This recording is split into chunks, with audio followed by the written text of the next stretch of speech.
Lipton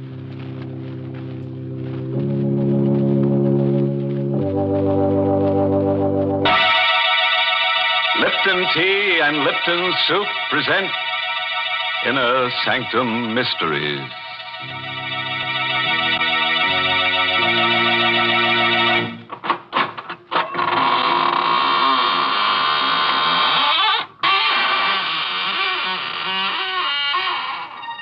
Good evening, friend. This is your host of the Inner Sanctum inviting you in through the squeaking door. Come on in. Have your picture taken with the corpse. You'll look good next to him. Poor fellow was a photographer. Passed on last winter while taking a picture. Yes, died of overexposure. Awful, isn't it? Enough to make your camera shutter. Well, let's gather around the coffin now for a nice, happy picture. Watch the body. Watch the body. Oh, dear. We'll have to take that again. Someone moved. And I think it was the corpse. Why, that's downright silly. Oh, hello, Mary. You're just in time. Come on, get in the picture. What? Do you think I'd stand next to a corpse? Oh, please, Mary. You can wear your Lipton sterling silver medallion. Then I'll send the picture to my friends in the graveyard. Why, Mary, with your figure, your symmetry, they'll probably elect you Miss Cemetery of 1945. Wouldn't that be nice? Mm-hmm. Thank you, but I can do without that honor. And as far as the sterling silver medallion is concerned, it's mighty popular right now. I've been getting hundreds of letters from ladies all over the country telling me how much they appreciate it. You see, the medallion is made of real sterling silver. It's about 1 inch in diameter, and it's decorated with the Chinese symbol for good luck. You can wear the medallion as a necklace or a choker. You see, it's hung on a narrow black rayon satin ribbon. Or you can simply add it to your charm bracelet if you wish. It's just the thing to brighten up your simple silk dresses and your dressy suits. And ladies, here's how you get this handsome medallion. Just send 25 cents and the box top from a package of Lipton's, the tea with the brisk flavor, to Lipton Tea, Box 92. That's Box 92, New York City. You paint a pretty picture, Mary. Now let me paint one for you. Mine is called Portrait of Death. It's an original radio play by that ghastly ghostwriter, Robert Sloane. And our star tonight is Miss Leslie Woods, who plays the role of Miss Snyder. And listen, if you've never sat for a portrait, you'd better not sit alone for Portrait of Death. In the dim light of a misty old art dealer's gallery, a somber portrait has just been sold at auction to a man by the name of Mason. Magnificent painting, isn't it? There's never been anything like it, Mr. Mason. But if you don't mind my saying so, I think you've paid a stiff price for it. I couldn't let that woman in the black dress outbid me. Look at those colors. Expression on the girl's face. Yes. The detail in the background. Really is a work of art. Technically speaking, yes. But the portrait has a strange history, Mr. Mason. Strange and sinister. What do you mean? Well, people say it's brought bad luck to every one of its owners. Oh, come now, Fleur. Well, it may be just a story, but at least this much of it is true. The day this portrait was finished, the artist died by his own hand. And the model who posed for him died, too, by her own hand. So that's why I painted her in black. Yes. He knew she was going to die. He even painted 2 graves into the background of the picture, you see? 1 grave's for him, 1 for her. Remarkable. Now you know why the painting is called Portrait of Death, Mr. Mason. It meant death for the artist, the model, and, oddly enough, for many of its owners. I'm sorry you bought it, Mr. Mason. I'm sorry you bought it too, Mr. Mason. You shouldn't have taken it away from me. I beg your pardon. Don't you remember me? Oh, yes. Yes, of course. You're the woman I was bidding against. I still want the painting, Mr. Mason. And I beg you to sell it to me at a price I can afford. I warn you, it can only bring you harm. I'm sorry, Miss Snyder. The painting is not for sale.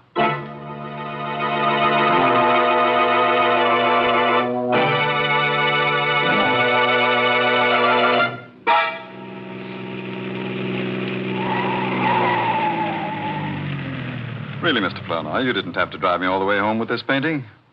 I could have managed it alone. Oh, no trouble at all, Mr. Mason. Here, let me help you carry it into the house. Oh, no, I'll get one of the servants. As you like. Oh, Parker. Parker. Huh. I'm afraid I'll have to go in. Will you wait for me? Oh, certainly. Oh, Parker. Mr. Mason? Yes, Parker. Tell Mrs. Mason to come down, will you? I've got a surprise for her. Oh, Mr. Mason, I think you'd better come in. Why, what's the matter? I have some very bad news for you, sir. Terrible news. Mrs. Mason is dead. What? It was her heart, sir. She died this afternoon while you were at the art gallery. No.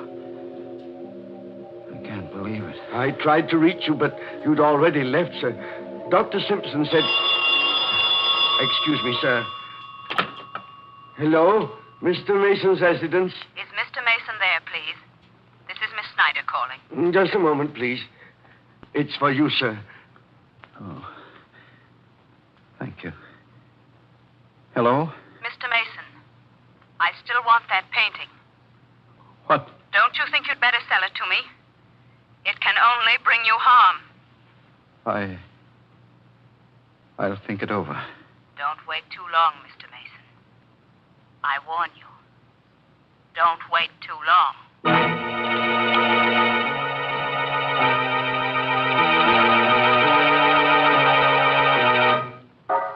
You ought to go to bed, sir. You haven't had any sleep for days. I'm all right, Parker. But it can't do any good to sit in this room and stare at that painting.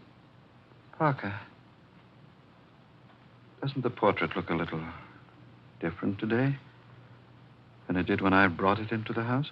I don't think so, sir. The expression on the girl's face is a little deeper. A little more understanding. The background, it... Good heavens, Parker. What is it, sir? Look. The graves in the background. Weren't they there, sir? When I bought it, Parker, there were 2. Now there are 3.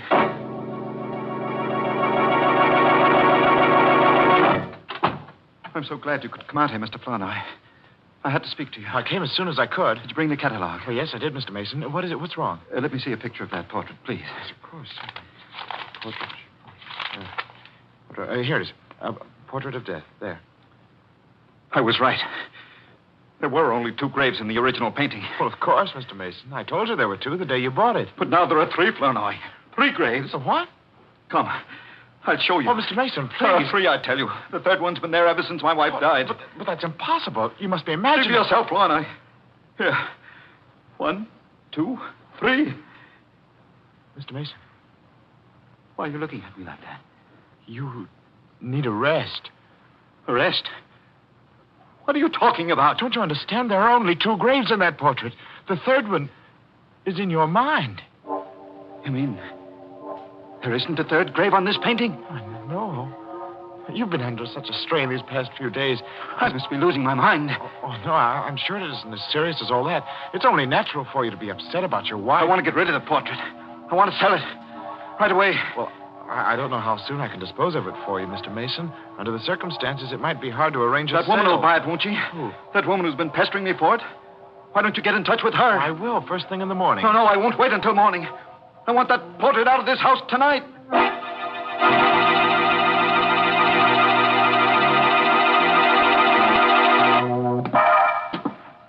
Parker. Where are you going with that painting? Why, I was taking it to the garage, sir. What for? You said you didn't want it in the house tonight. I thought I might return it to the dealer. Mr. Flournoy hasn't called back yet? No, sir. Well, I'll take it to him myself. Is the car ready? Yes, sir, but I hardly think you ought to go alone, Mr. Mason. You're in no condition. I brought that portrait into this house, and I'll take it back. Alone.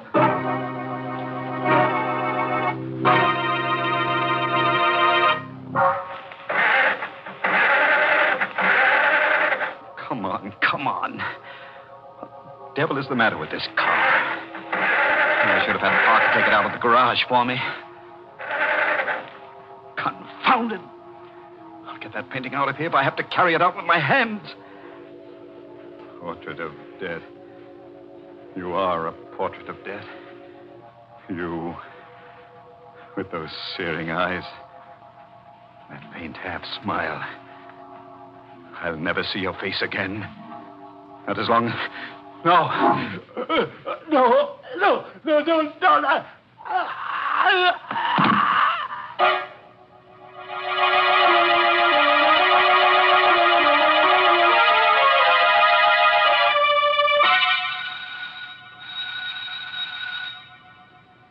This is a strange time of night to go calling for a painting, Mr. Flournoy. Mr. Mason told me to get in touch with you right away, Miss Snyder. He was determined to have you pick up the portrait tonight. Well, I hope he isn't asleep. Yes. Nobody seems to be answering the door. Oh, wait a moment. There's a light in the garage. Oh, good heavens, what was that? It sounded like a scream from the back of the house. Come on, we better hurry. Come on, Miss Snyder. There's somebody in the garage. Why, Parker. Yes, What's sir. the matter, Parker? Why'd you scream? It's Mr. Mason, sir. He's dead. What? I just found him, sir, slumped over on the floor of the car. How awful. Maybe he was asphyxiated. No, the motor wasn't running, sir. It's the portrait. The portrait killed him, just as it did the other. It does seem strange. He came to the garage about an hour ago, carrying the painting in his arms. Well, didn't you help him? He wouldn't let me, sir. He insisted on being alone. Well, that's strange. Look at these marks on his neck. As if he'd been strangled with a fine chain. Or a woman's necklace. What do you mean by that? Nothing. Did you think I was accusing you, Miss Snyder? I don't know. Good heavens, Mr. Flournoy. Look at the portrait. Oh, what's wrong? The necklace, sir. The necklace that was painted on the girl's throat. It's gone.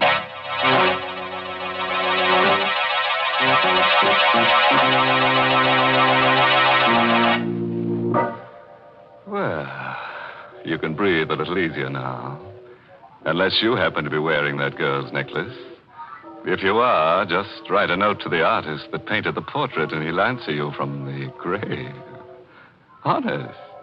He wrote to me from the grave the other day. You know what he said? Having wonderful time. Wish you were here. I suppose you think that's funny. Why, Mary, it must be funny. The dead artist was smiling when he wrote it. Oh, but then he's always smiling. You see, he's a grinning skull. It's quite a story how he got that way. Let me tell you. Now, stop. I don't want to hear any of your morbid stories. But that's the only kind I know. Well, then you listen to me, because I know a story with a happy ending, and it's true, too. It's the story behind that sterling silver medallion that the Lipton people want to send the ladies. It seems that the original of this handsome medallion was given to an American flyer who was rescued by Chinese guerrillas after he'd bailed out over enemy territory. The flyer was told that the Chinese letters on the medallion would identify him and bring him safely through the lines. Well, he did get through, and only then did he learn that the inscription said, "Good luck," in Chinese.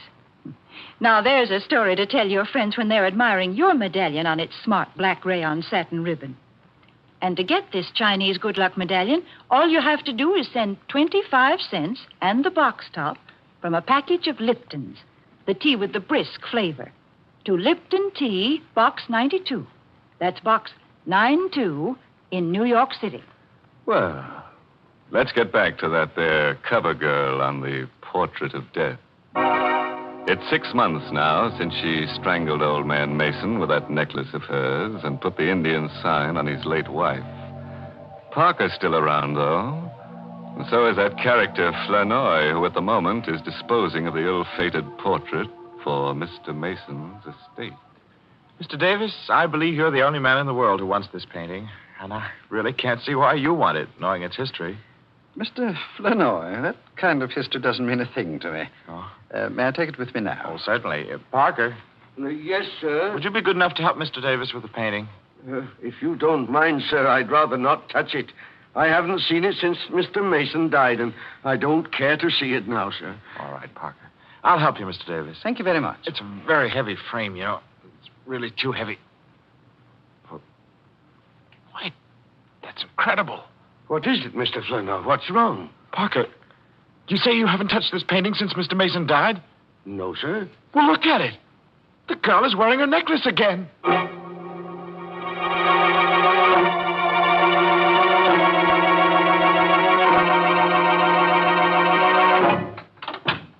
Miss Snyder, how do you do? We haven't seen you here at the gallery for some time. What's the meaning of this, Mr. I Flournoy? beg your pardon? Why did you let that painting go without telling me it was for sale? Well, I tried to tell you, Miss Snyder. I called you home several times to let you know about the auction. I was never able to reach you. Didn't you know I was away on a trip? No, I didn't. Then why didn't you find out, you stupid fool? How many times have I told you I must have that painting? Well, I'm sorry, Miss Snyder. Never mind. Who is this Mr. Davis? Where does he live and where can I find him? Why, I imagine you'll find him at his home. Here's his card. Give it to me. I don't think you'll gain anything by going up there, Miss You Snyder. keep out of this, Flournoy. I want that painting. And this time I'm going to get it.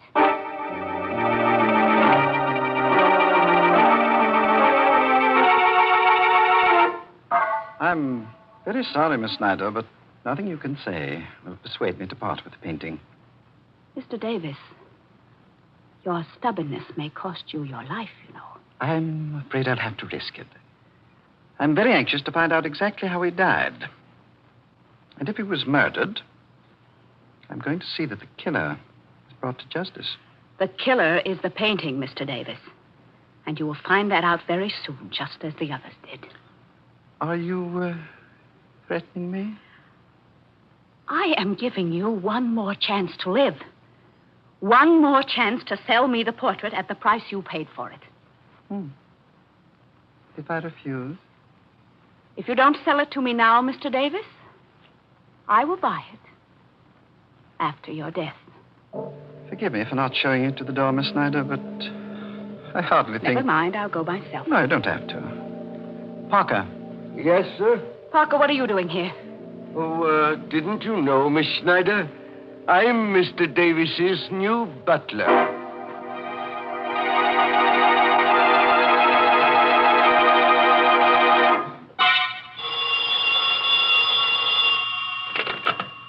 Hayden Art Company, Mr. Flournoy speaking. Mr. Flournoy, Yes, this is Mr. Flournoy. you had better come over to Mr. Davis's house right away. And don't tell anyone you're coming. What? Who's this? It's important, Mr. Flournoy. Don't ask a lot of questions. Just come over. But who is this? Don't you know? It's the girl in the portrait. What? You... Hello?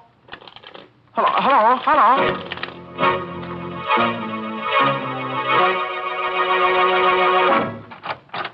Come in, Mr. Flournoy.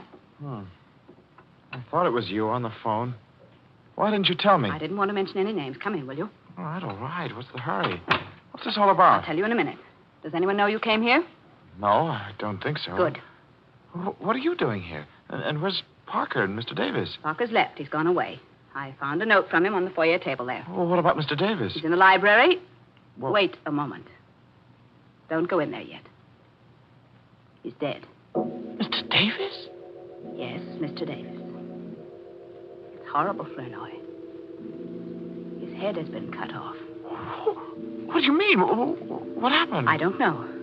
I found him lying there on the library floor when I got here. He must have been killed with the axe from that suit of armor, you see. The armor's toppled over, and the falling axe must have landed on his neck. It would have to fall from a good height to sever his head, Miss Snyder. Well, the armor was mounted on a pedestal, and you can see for yourself how heavy that axe is. Yes, I see. You don't think I killed him, do you? I don't know. What are you doing here? I received a strange phone call telling me to meet Mr. Davis. When I got here, the door was open, and everything was just as you see it. Have you called the police? No, not yet. Why not? I wanted to speak to you first. You wanted to speak to me with a murdered man lying there on the floor? He wasn't murdered. It was an accident. The portrait killed him. I'll let the police decide that. Now, wait a minute, Mr. Flournoy. You are not going to phone the police until you've heard what I have to say. Go on, say it. I called you because I wanted you to help me.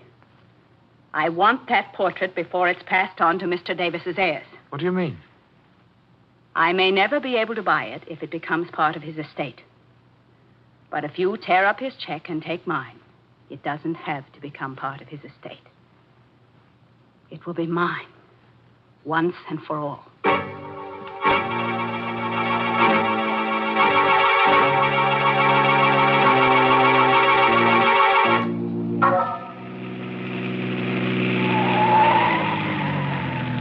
Miss Mr. Flournoy. What? Mr. Flournoy. Why, Parker. What are you doing outside Miss Snyder's house? I've been waiting for her, sir. Have you any idea where she is? Why do you want to know? She left a photograph at Mr. Davis's house last night, and I've come to return it. Well, I'll take it to her, Parker. If you don't mind, sir, I'll return it myself. Is it that important? The photograph is a picture of the woman in the portrait. And if Miss Snyder can explain why she's been carrying it around, we might have an answer to this mystery. You suspect her, don't you, Parker? Not any more than I suspect you. What's that? You've got the portrait in your car, Mr. Flournoy. Yes. Don't try to conceal it. I recognize that frame anywhere. I'm not trying to conceal it. I'm trying to find out what your game is. I have no game. Then why did you leave that note saying you were going away? What note? Oh, don't lie to me, Parker. I saw it myself on the foyer table. You must be mistaken, sir. Today is my day off. I left the house early this morning, and I didn't write a note. Well, if you're telling the truth, then I know who did write that note. Only I've got to prove it before I can take your word. Oh, wait a moment, Mr. Flournoy. Where are you going? I'm going into a house for this painting. I'm going to set a trap for Miss Snyder. I'll go with you. What for? To help you carry the painting, Why- of course. But you'll spoil everything if you're seen, Parker. Then I won't be seen. I'll hide. What's the matter, Mr. Flournoy? You are not afraid of me, are you? I don't know. Every time this painting has brought misfortune to anyone, you've been alone in the house with the victim.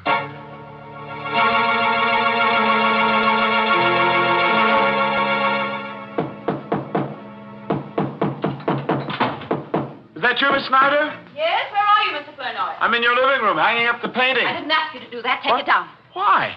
Take it down, I say. I don't want it in my living room. I don't want it in this house. Well, I don't understand. Then why did you buy it? Mr. Flournoy, I have been after that portrait for years.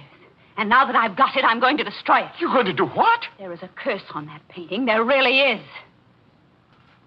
You see, I know.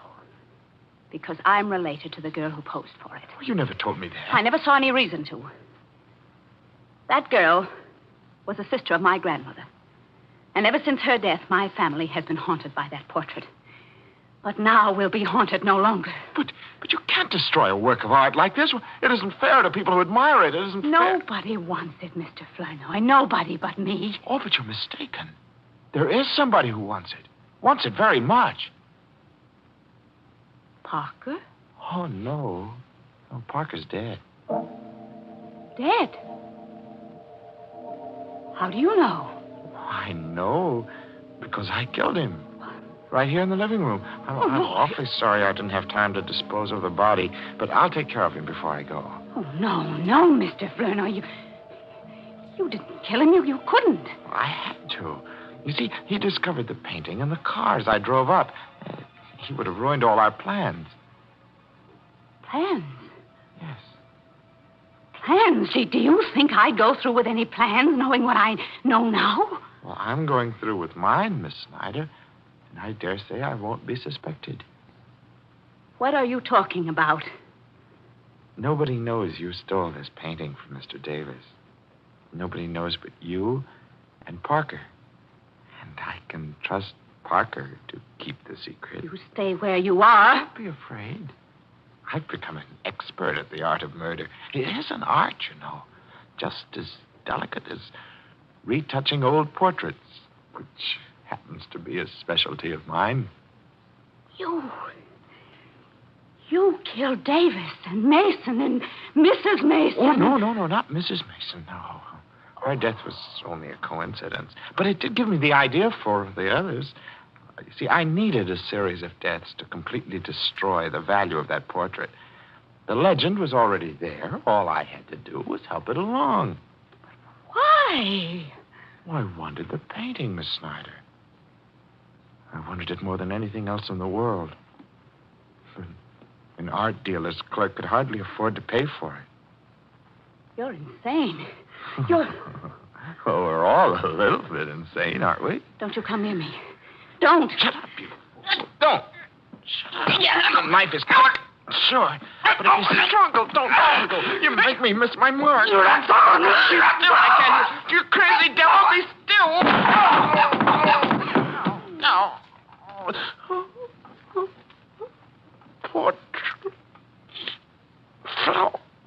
the wall. Frame. Drew knife into... Now we'll be haunted no longer.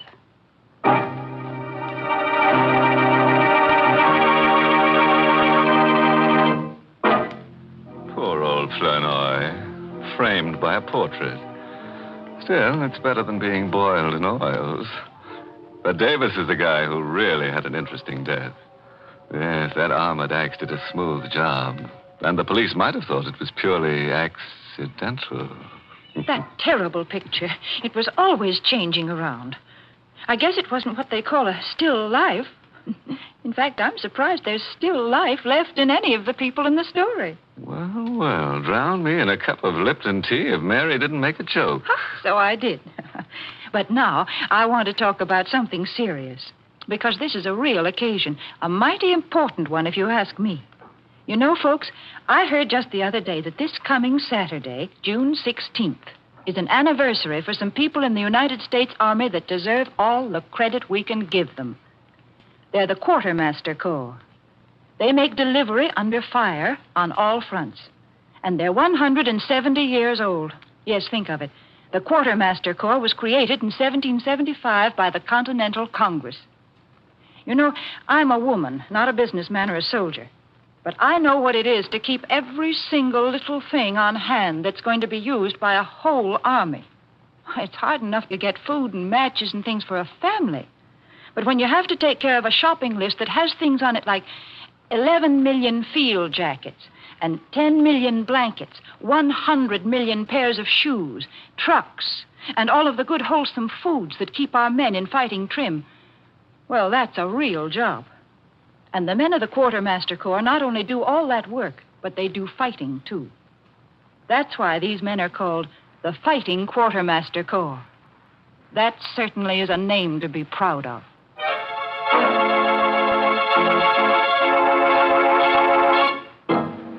Well, it's time to go back to my slab now and swap a few stories in the smoker of the crematorium. Oh, before I leave, this month's Inner Sanctum mystery novel is Lay That Pistol Down by Richard Powell. Yes, and next week's Inner Sanctum story, directed by Hyman Brown and brought to you by Lipton Tea and Lipton Soup. Next week's story is just your meat. That is, if you like human meat. It's about a man who's been dead for 6 years. So, of course, his wife doesn't recognize him when he comes home. In fact, nobody recognizes him. So he goes around killing people to refresh their memory. I guess he figures that if they can't remember him, they might just as well remember nothing.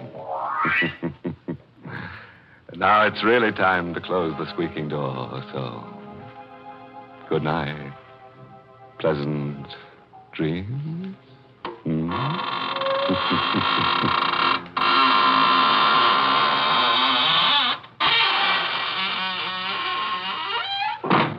Folks, it's wonderful how simple cooking is these days.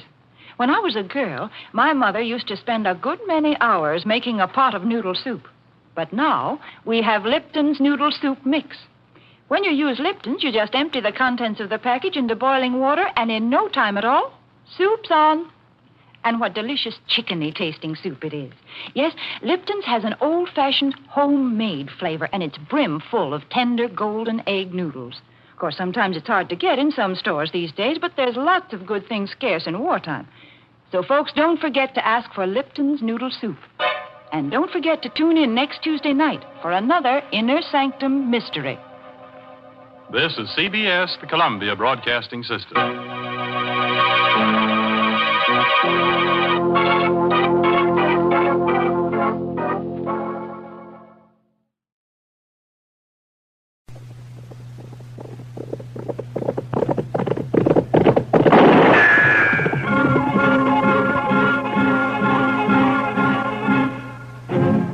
Around Dodge City and in the territory on West, there's just one way to handle the killers and the spoilers, and that's with a U.S. Marshal and the smell of Gunsmoke.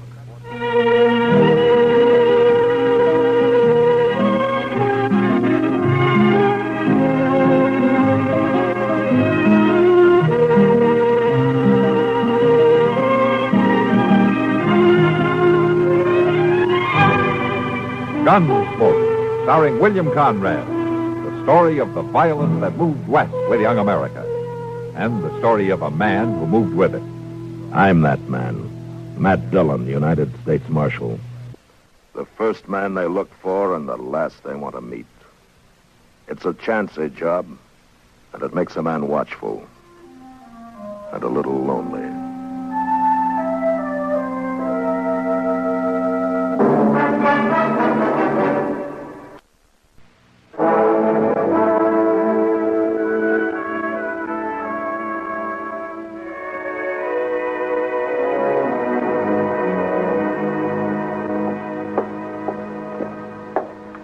More coffee, Marshal?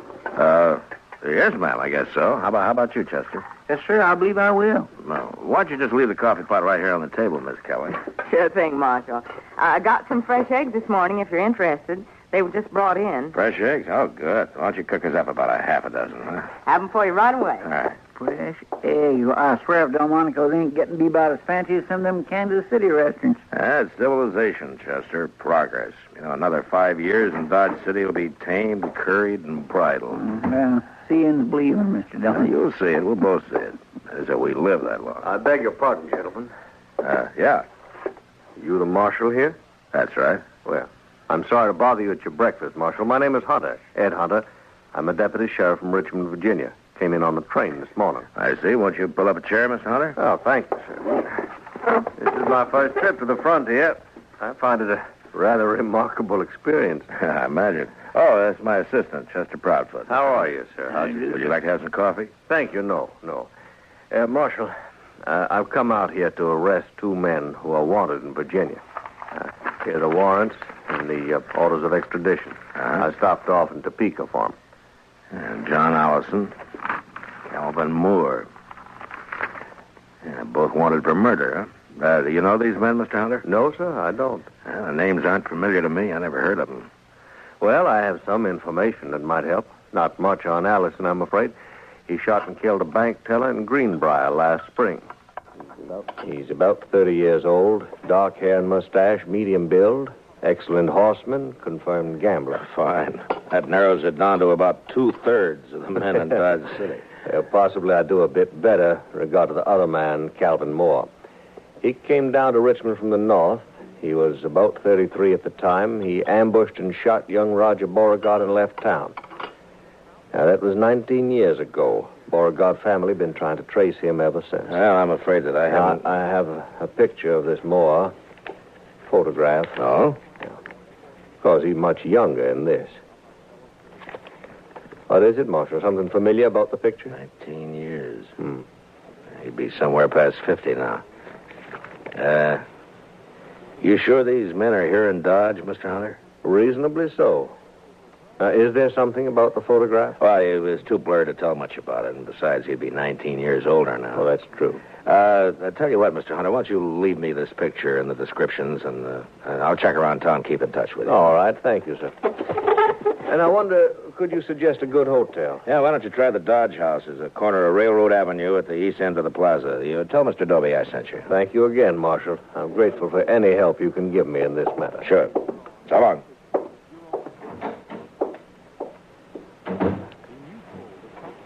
You want to see the photograph, Chester? Yes, sir. Well, Mr. Dillon, that's... Yeah. What are you going to do? I don't know, Chester. He's my friend. But now the law says he's a murderer. And I'm part of the law. Well, maybe it ain't him, Mr. Dillon. No, it's him, all right, Chester. You saw it same as I did. It's Doc.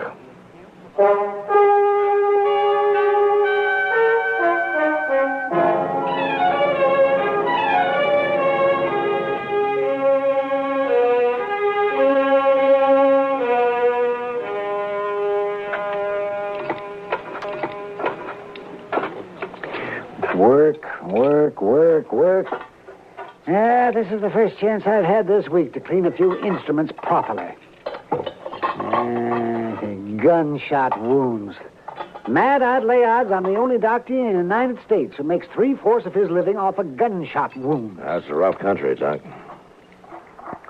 Maybe, you ought to have stayed back east, huh? Broken bones and babies and gunshot wounds. I wouldn't know the first thing about a good civilized case of gout anymore. What part of the east did you come from, Doc? I went to medical school in Boston. I studied consumption and colic, liver complaints. Never had a case of liver complaint in all the time I've been out here. No, I guess that kind of thing is more common down south, around Richmond, Virginia, for instance, huh? Matt, stop beating around the bush. You've got something on your mind, and it's bothering you. All right, Doc.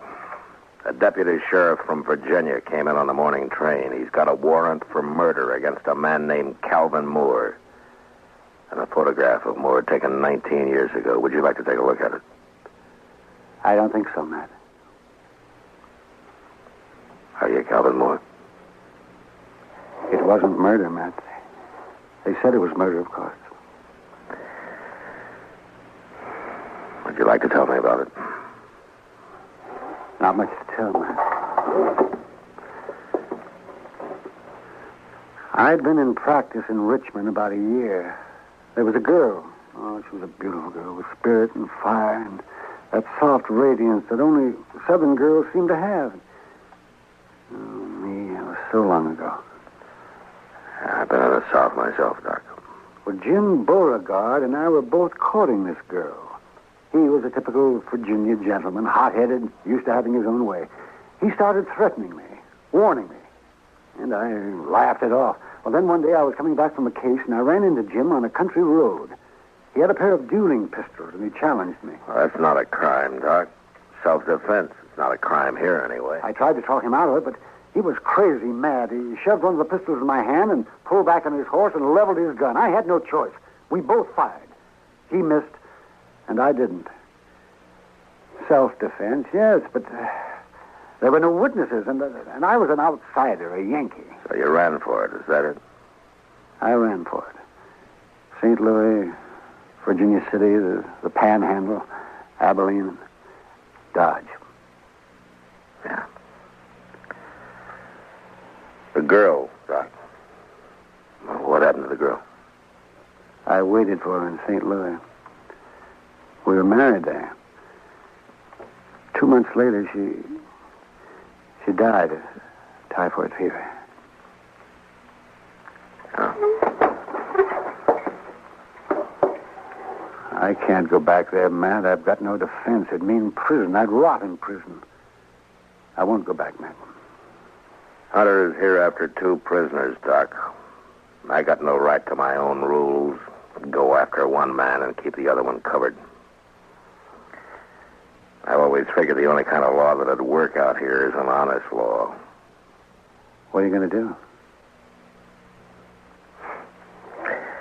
I don't know, Doc.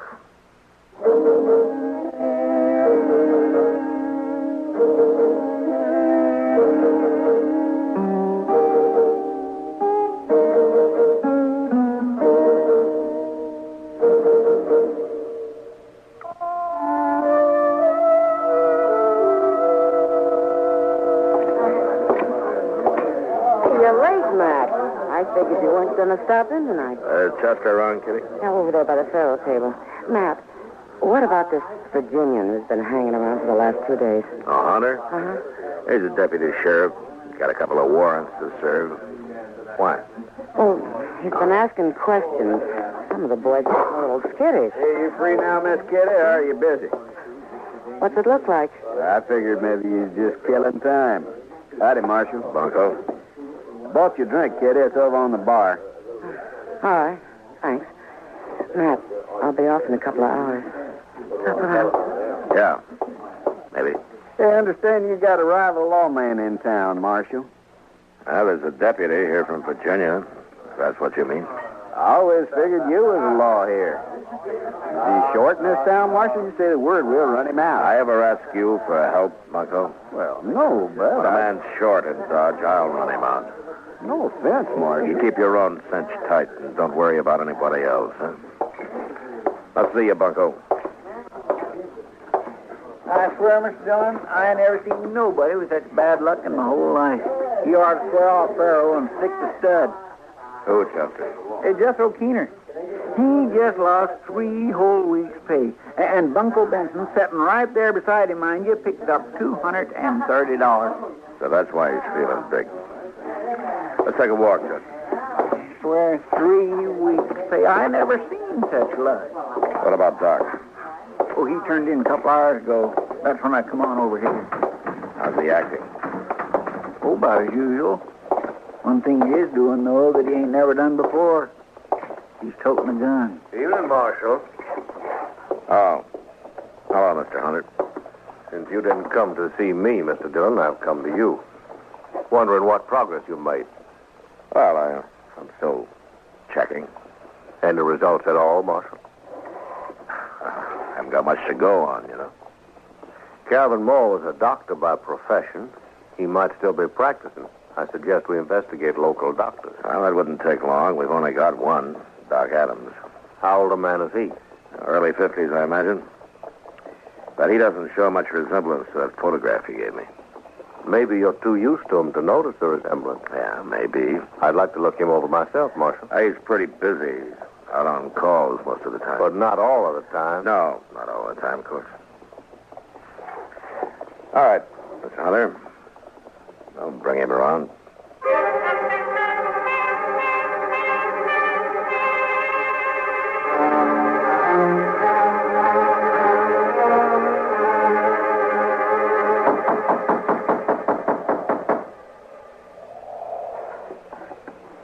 Yeah, declare that's funny, Mr. Dillon. Yeah, you should have answered by now. Well, we're wasting our time, Chester. Well, no, he might have got called out on a case. Yeah, I know. But What was... I was across the plaza down toward the Dodge House. Come on, Chester.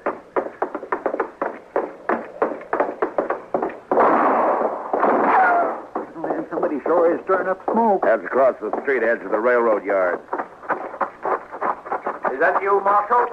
Yeah. What happened, Mr. Hunter?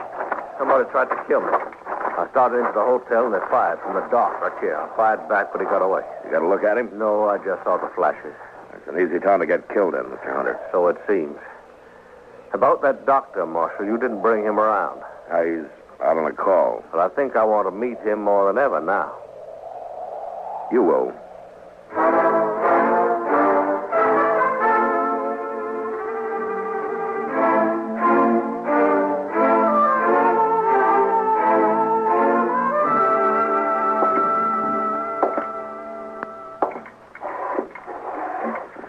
What time is it, Chester? No, man, it's 2:15. I sure do hope we won't have to spend the whole night waiting in here. I don't see how Doc puts up with the smell of all this medicine and stuff. He's used to it, I guess. I suppose a man can get used to anything except dying. Mr. Dillon, you reckon it could have been Doc that fired them shots? Chester. Somebody coming. Come in. Doc, Marshal. Come on in, Bunko. Well, What's the matter with your arm? Oh, I got sewed into a barbed wire fence. Here, let's have a look at it, huh? No, it's all right. It's a gunshot wound. Hold it, both of you. Oh. Is that the same gun you tried to kill Hunter with, Bunko? Stay where you are, Marshal. Yeah, about 30 years old, dark hair, mustache, medium build, excellent horseman, confirmed gambler. Wanted for murder, John Allison, alias Bunko Benson. Right, Bunko? He's not taking me back here. You stay where you are, Dillon. Don't be a fool, Bunko, and I'll put away that gun. Stay back, I'm warning you. Bunko, look! What?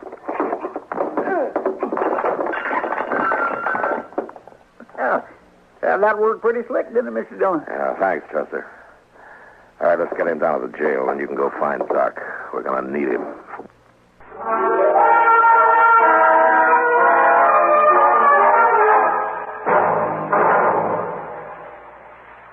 Hola, amigo. You want to know about stereo phonographs? Listen to my last bullfight on ordinary stereo. Ole. But now, Columbia Stereo 1.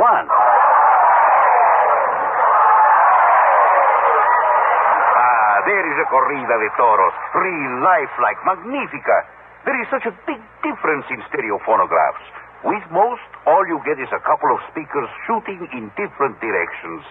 But with Columbia, hombre, you get fantastic stereo projection. What it does is to send circles of sound sweeping through every inch of a room. You are surrounded with live sound, live feeling, live passion. Hooray! Hooray! How they cheered me. Ask your Columbia phonograph dealer to demonstrate Stereo 1 by Columbia. Prices start as low as $39.95 for portables, $129.95 for consoles. El Picador! Who let that bull out?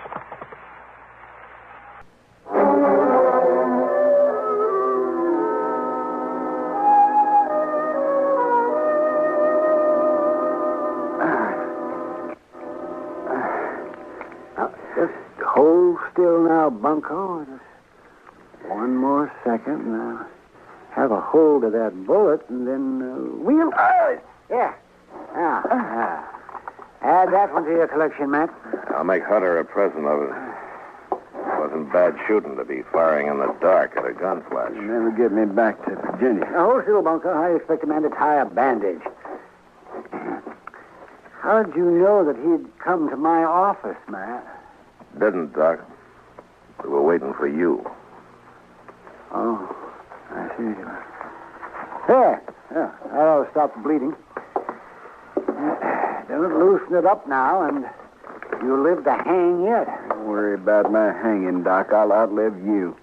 Well, in view of the circumstances, I'd say odds are about even. Well, Matt, shall we adjourn to the front office? Yeah, come on. Okay, lock the cell, Chester. Yes, I will.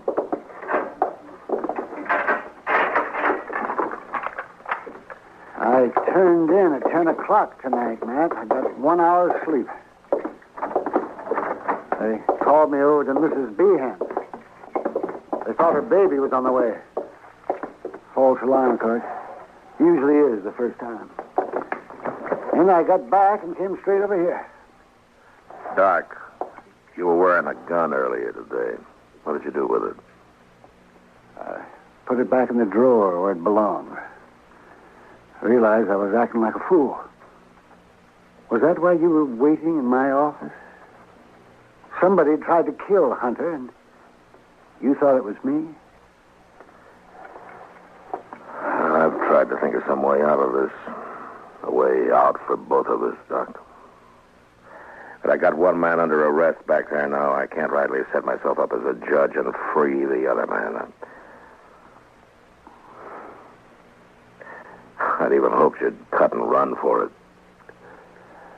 You'd get away if you did, because Hunter doesn't know the country. No, I'm too old to run, Matt. What are you going to do? I'm a lawman, Doc. Right or wrong. Well, then, I guess I'm under arrest. No, I didn't say that. Doc Adams here. Oh, there you are. Yeah, what's the trouble? There's a fellow in the railroad yard who was asleep on the track. Drunk, I guess, and they went to switching cars. Well, you better come, Doc. He's awful bad.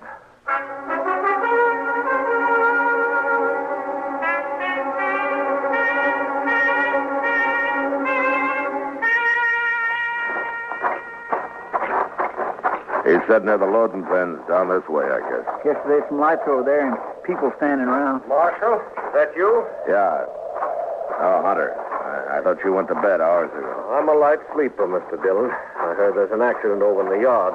I'll just walk along with you. Give me a chance to meet your local doctor. Well, I guess you can meet him right now if you want to. Oh? Doc, this is Ed Hunter. Doc Adams. Yeah. How do you do, sir? Mr. Hunter? I got one of your prisoners locked up, Mr. Hunter. John Allison, known here as Bunko Benson. Good. He's the man who tried to kill you tonight. One down, then. Just one to go. Calvin Moore. Dr. Calvin Moore.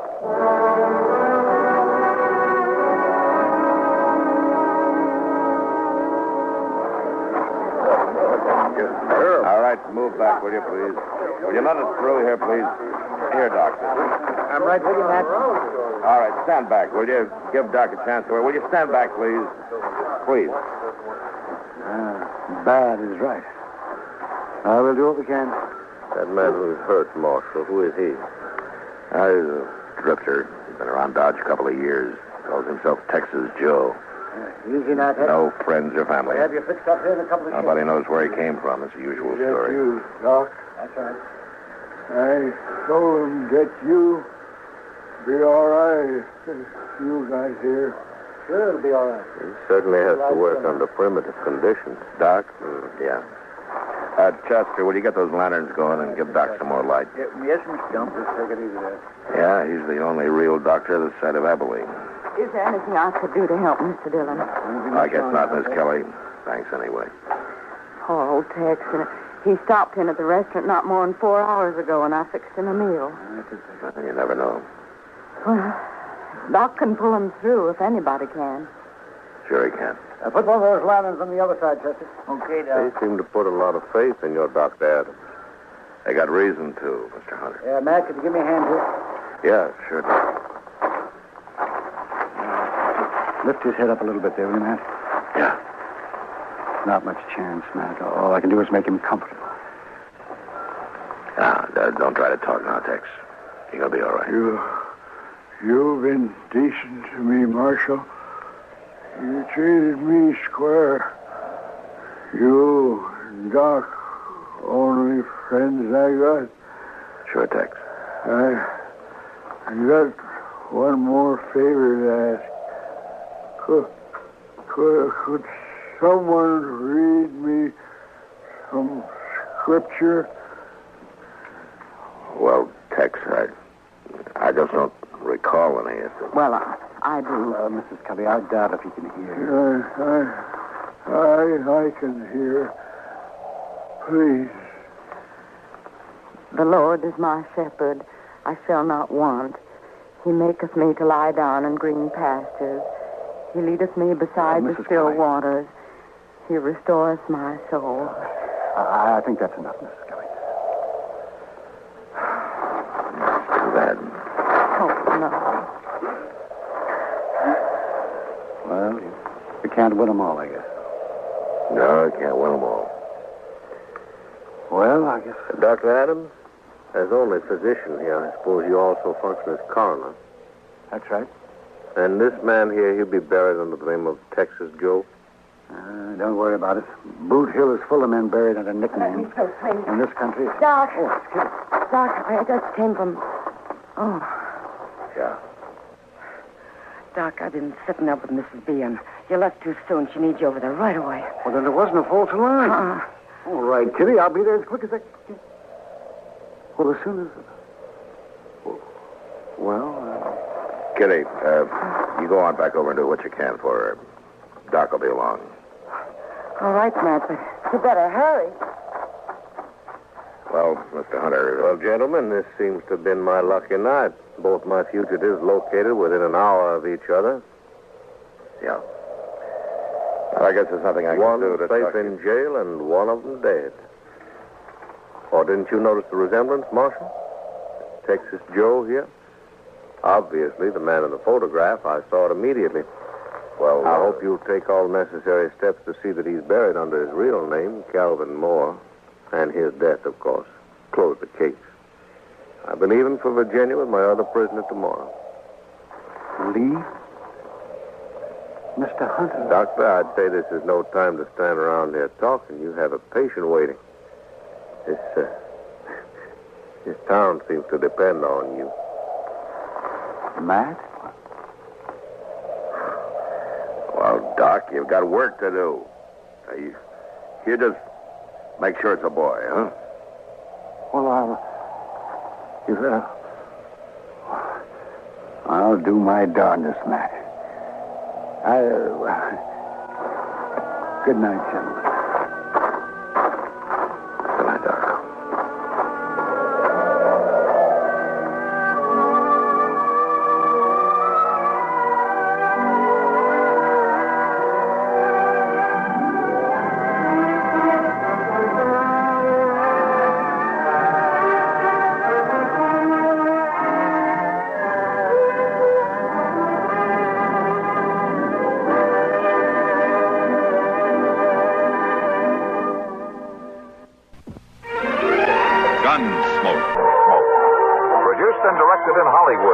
Norman Macdonald stars William Conrad as Matt Dillon, U.S. Marshal.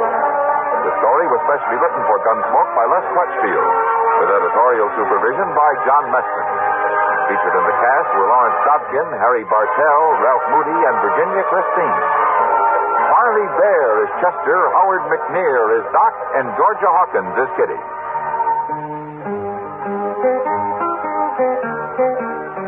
This is George Walsh inviting you to join us again next week when CBS Radio presents another story of the Western frontier. When Matt Dillon, Chester Proudfoot, Doc, and Kitty, together with all the other hard-living citizens of Dodge, will be with you once more. It's America growing west in the 1870s.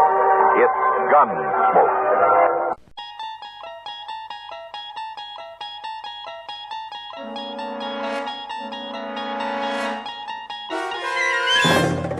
You unlock this door with the key of imagination. Beyond it is another dimension, a dimension of sound, a dimension of sight, a dimension of mind. You're moving into a land of both shadow and substance, of things and ideas. You've just crossed over into the Twilight Zone.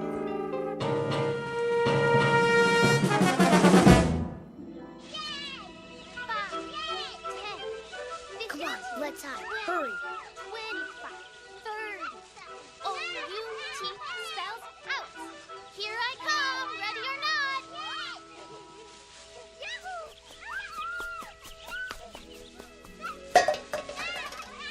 Come and get us.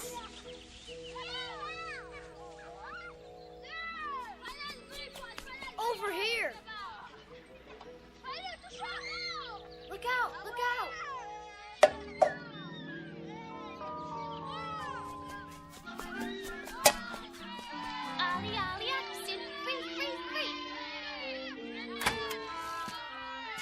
Get away, you kids! I've told you not to play here. Go on now.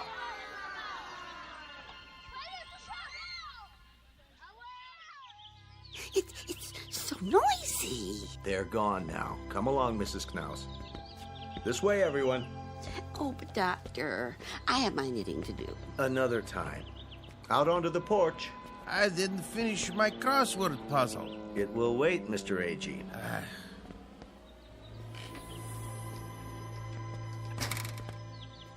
Now then, isn't this a beautiful day? I don't know why we have to go. It isn't good to spend all your time inside. Everybody needs the sun once in a while. Even you, Mrs. Summers. I've had my share of the sun. Now I need my rest. We all do at our age. Where's Mr. Conroy? He's not feeling so well this morning. Well, I'm not either. What about Mr. Whitley? Why does he get to stay in? He's waiting for an important call. Watch your step. Nurse will bring the picnic baskets. Well, some of us may not want a picnic. A picnic, is it? On the grass? All those ants. We have blankets and chairs. You'll see.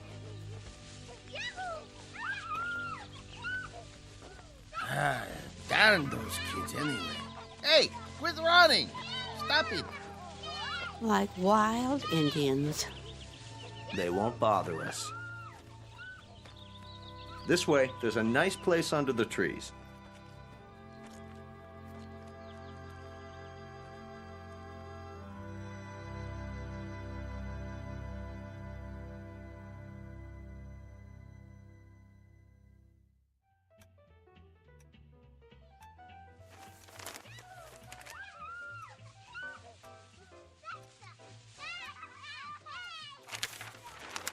Listen to them, would you? They're only children. They know they aren't supposed to play on the grounds. How can a body think? Now, Ben, just read your paper. They're not hurting anyone. Well, let them play someplace else. They've got homes, don't they? It's the grass. The what? We have such a big lawn at Sunnyvale. Kids can't resist it. Oh, what are you doing downstairs, Charlie? I thought you had to get ready. Not today. You haven't heard from your son? I thought it was all set. Maybe you didn't get my letter. Oh, he got it all right. They just don't care. Nobody cares anymore. The boy has enough problems. It's a small house and the second baby's on the way. It was a foolish idea moving in with him. They don't need an old duffer like me around. Would you listen to that? It's enough to wake the dead, I tell you. Don't be so hard on them, Ben. They're only kids. A fine state of affairs when your own son turns against you. Mr. Whitley? There you are. Yes, nurse? You have a phone call. I do? I believe it's your son. Well, what do you know? Be right there. I'll tell him. Isn't that something? Guess he got my letter after all. Huh, I never get any letters. Or phone calls. Nope. You will, Ben, you will. Excuse me, I'd better get it before he hangs up.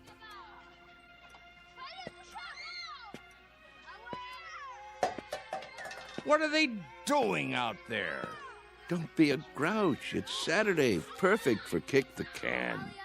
Perfect for what? We used to play it all the time, remember? No, I don't remember anything of that kind.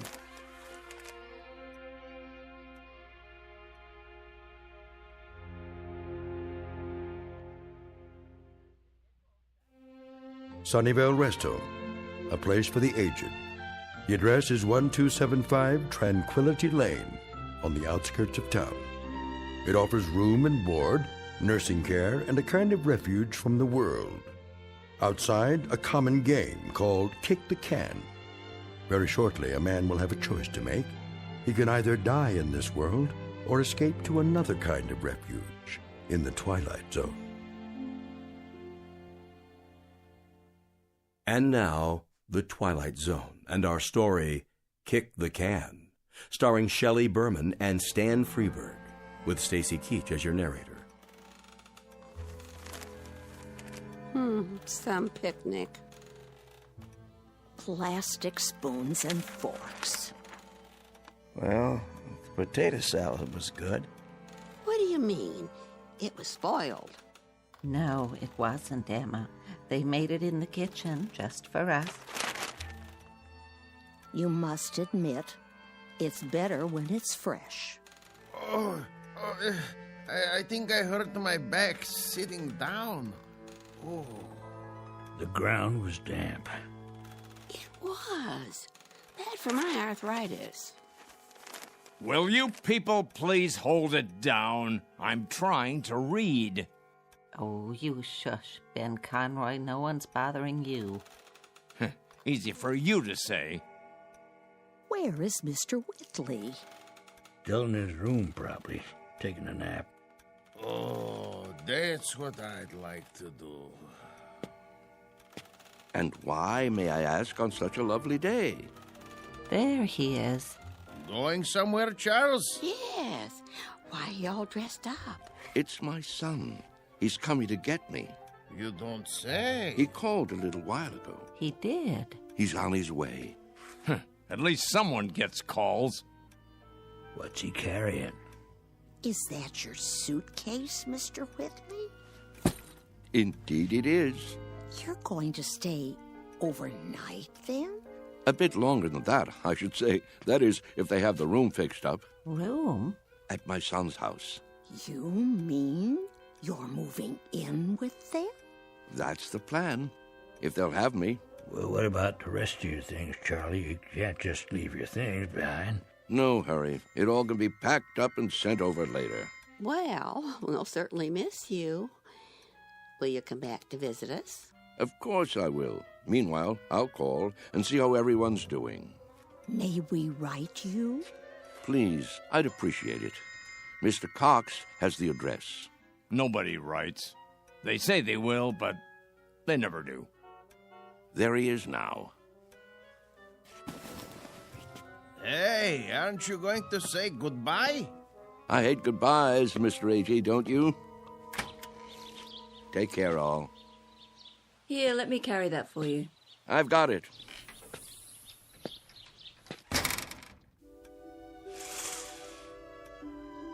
Who's that behind the wheel? Your son, David, don't you remember? Such a nice young man. Let me see. Some car, huh? Betty costs pretty penny. Everything does nowadays. Don't crowd now. You wouldn't want him to think you're watching.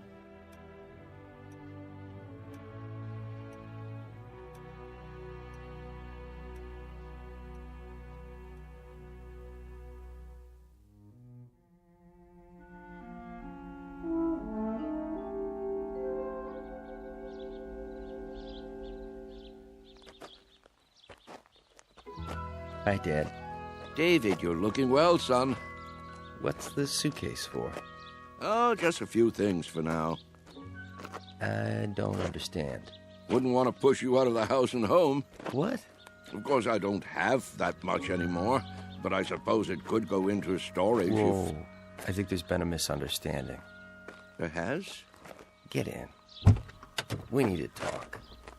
If it isn't convenient today, we can make it another time.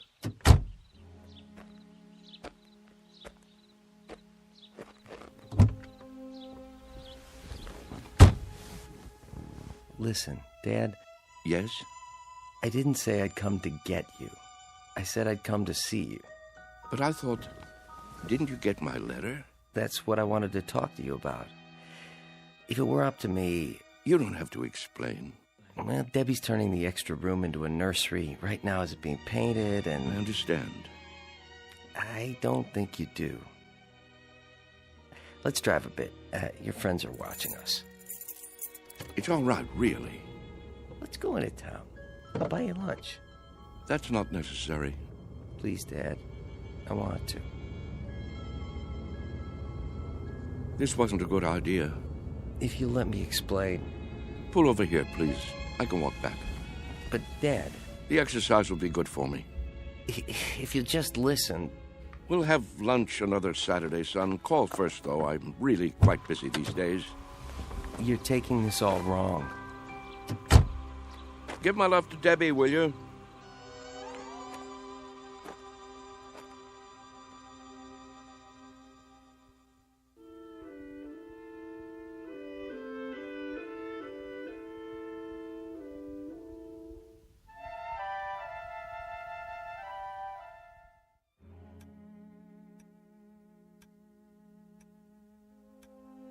What's he doing? What does it look like? He's coming back. I thought he said... Don't stare. It's not polite. Yeah, you're it. Gotcha. Hey, where'd our can go? That old man's got it. Hey, mister. What's this? Our can. Your can? Can we have it back? Could you have... Yeah, we need it. Oh, you do, huh? Yeah, we're playing a game. Yes. Yes, I remember. This is a good can. Nice and sturdy. It will take a lot of kicks. It will? You'll have to play by the rules, though. What rules? You know the rules, don't you?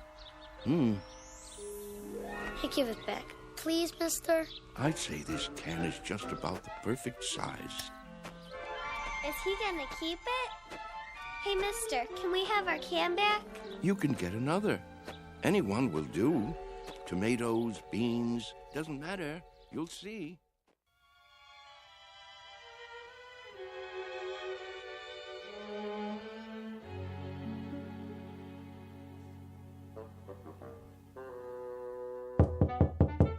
Charlie?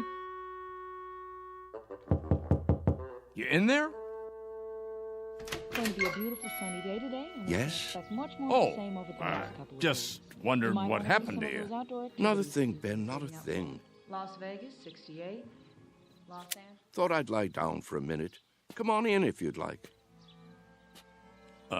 Sorry about that son of yours. Are you? I'm not. This is a good enough place for me.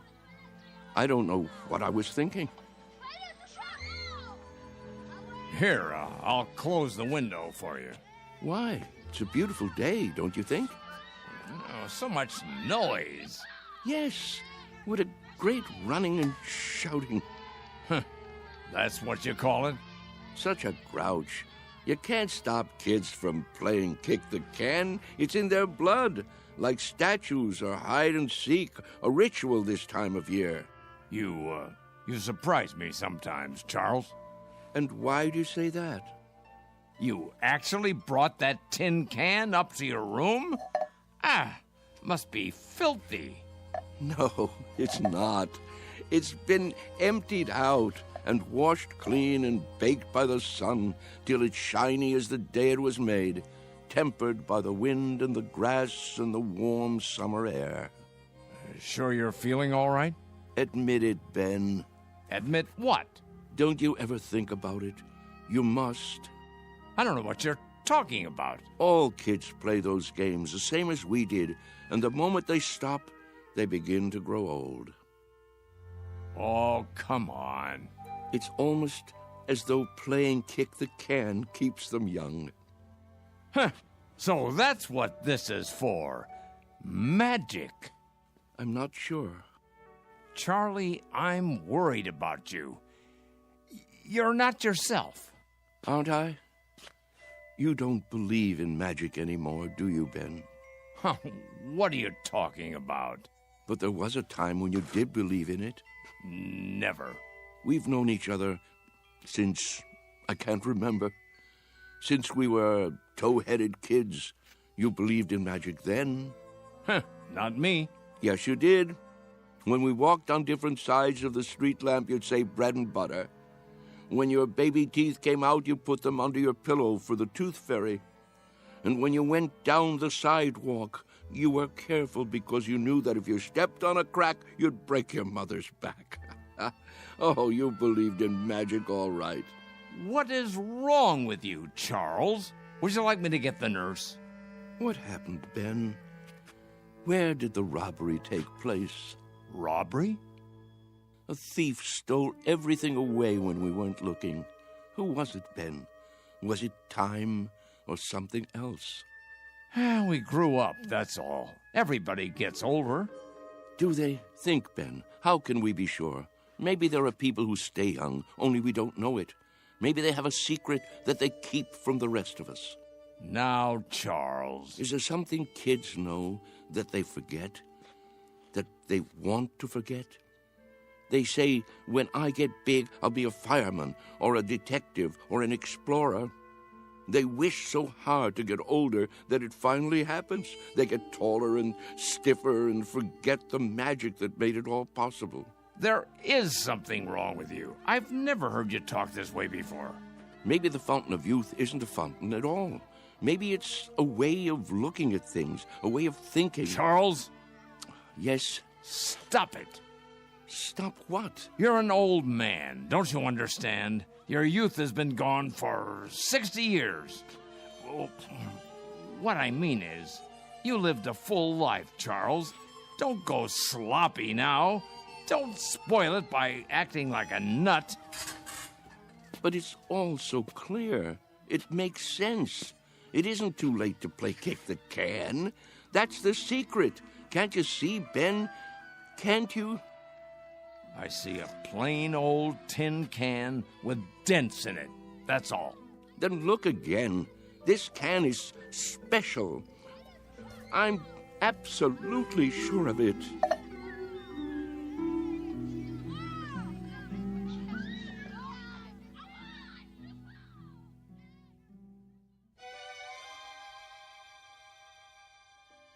And so, that's why I thought I should tell you. I'm glad you did. It's just that I can't stand to see him make a fool of himself. Of course not.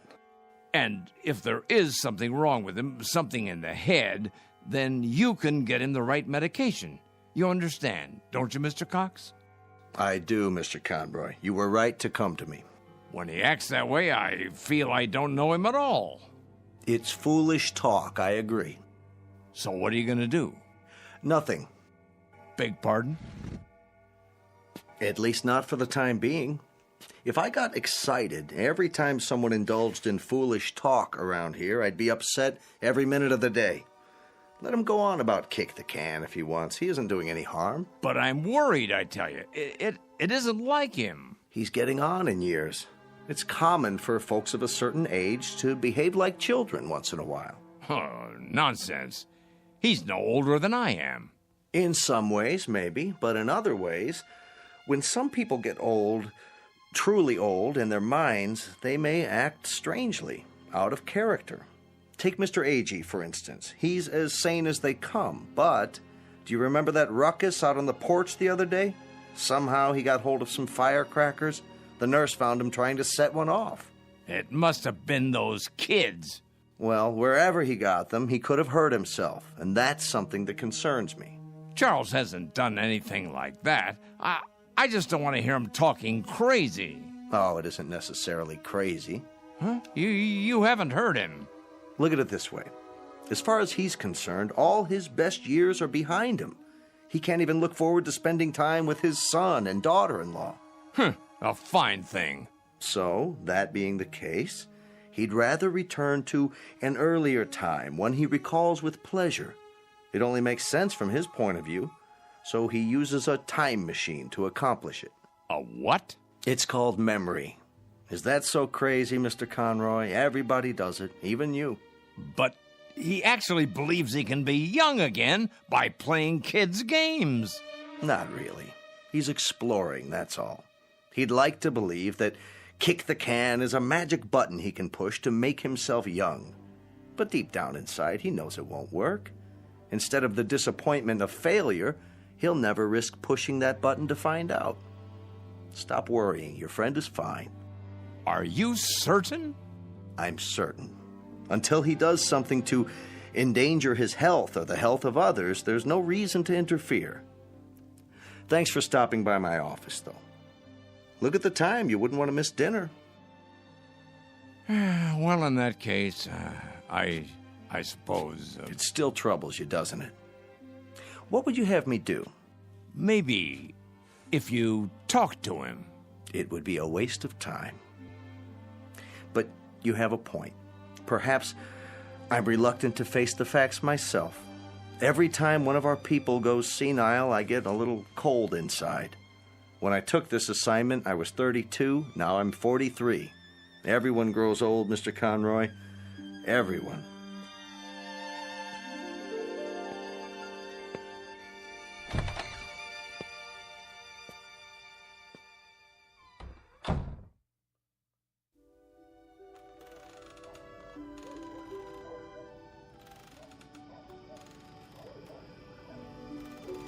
I think we should go in now. Yes. It turns chilly this time of day. Stay a while. We can watch the sun go down. I've seen enough sunsets, thank you. Hey, it's the same. It's pretty sight. Puts me in the mind of back home. If we're going to stay on the porch, I'll need my sweater. Why don't you come inside with me, Mrs. Summers? Give me a moment to get my strength. There you all are. I wondered where you'd gone. Hello there, Whitley. Hello. We were just going in. Why? Before it gets dark. I have my programs to watch. What's wrong with you people? Wrong. Nothing in particular. Then show a little life. Aren't you the same ones who used to skip rope and hunt pollywogs and night crawlers when the sun went down? Why, I don't think so. Don't ring a bell. Well, I was. If you can't remember it, I'll remember it for you. The weather was just like this back in Wheattown of a summer evening. Right after dinner, you'd hear a banging of screen doors all down the block, and there we'd be, Stanley Maple and his kid brother, Wes, and Ben Conroy, and the Arvis girls, and some others whose names I can't think of. The air would be soft like this, children weather, and we'd come out with no coats, and we'd start shouting and play kick the can. Yeah, you're right. Everybody played that game. Absolutely everybody. Or catch, or hide and seek. Seems like a million years ago. I was fastest runner on the block. Were you? Sure was. When we played Kick the Can, I was never it. But now, ooh, look at these legs. I remember. Sure you do. But we all grow old. I miss the running most. I think if I could only run again, growing old wouldn't be so bad. I agree with that. That's one way to look at it. Maybe we can't run as far and as fast, but we can move about, and there are lots of trees and bushes. If the hunted are handicapped, so is the hunter. You can't be serious. He isn't serious. But I am. I was the fastest runner on the block. Us? Children's games? It's the secret. Can't you see? The secret of youth. Well, now, I don't know about that. Look at this. What do you see? Ooh. What have you got there? Just what you think it is. The fountain of youth. The source of the Nile. Looks like a tin can to me. It's a good deal more than that, I promise. Take another look. Think, feel. Have you forgotten how? Have you all gone too far to turn back? Back to what? You mean to what we were? Yes. Do you feel it inside you yet? Here, take the can, touch it, pass it around. Does it wake the part of you that's been asleep? Let me see that. Well? Why? It fits perfectly in my hands. Here, Mr. Agee, you try. Okay. Ooh, I thought it would be cold, but it's warm. Is it? Of course it is. Put it like a seashell. Now listen.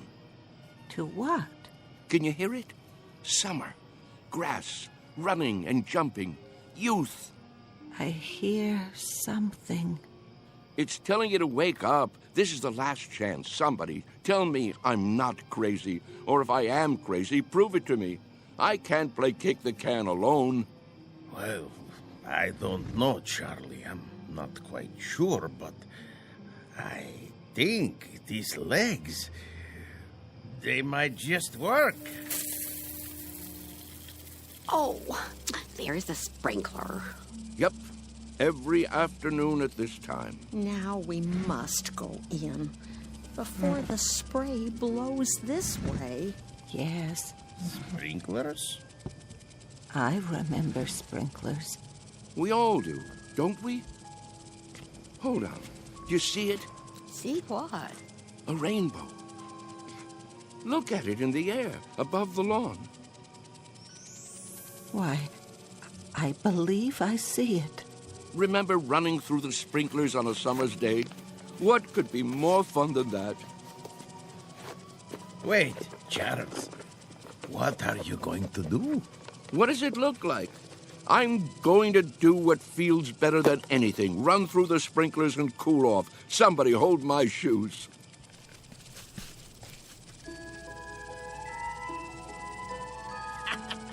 Well, look at him, will you? This way, everybody. It feels great. Mr. Whitley. Charlie, what are you doing? Come on in. The water's fine. Nurse! Nurse! Yes? Help me get him inside. Yes, Doctor. Don't worry about me. I'm having a great time. That's enough. He's soaked. Get him some dry clothing and put him to bed before he comes down with pneumonia. Right away. Ah, you're spoiled sports. That's what you are. I don't need any help. Don't be difficult, Mr. Whitley. Just come along. I'll get you a towel. What are you doing, Ben? Did you call them? It's for your own good, Charlie. You'll only hurt yourself.